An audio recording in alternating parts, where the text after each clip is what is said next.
Breaking news.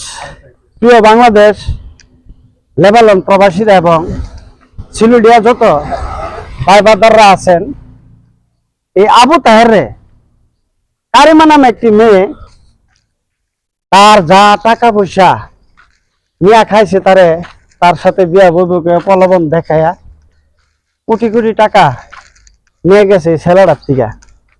আজকে দেন সে একজন Lebanon প্রবাসী।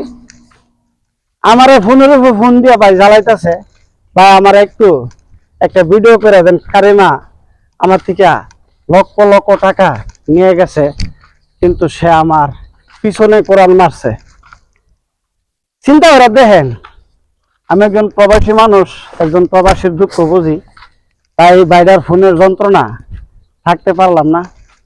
আমি দুইটা আইসি ভাই, টাকা পয়সা বড় কথা না, মানুষের একটা মুখের জবান, মানুষের একটা মনের কষ্ট, এটা আমার হৃদয়ে আঘাত করে। তাই আমি মুসাফির হিসাবে আপনারা সিলুডিয়া ভাইবারদের কাছে অনুরোধ থাকবে, এই কারিমাকে খুঁজে আমার ভাইয়ের টাকা পয়সাটি আপনারা উদ্ধার করে দিবেন। আল্লাহর কসম করে কই, আপনাদের নেক হায়াত আল্লাহ দান করবে। এই ভাইটাকে তার কষ্ট থেকে একটু মুক্তি দিয়ে দেন আপনারা। আমি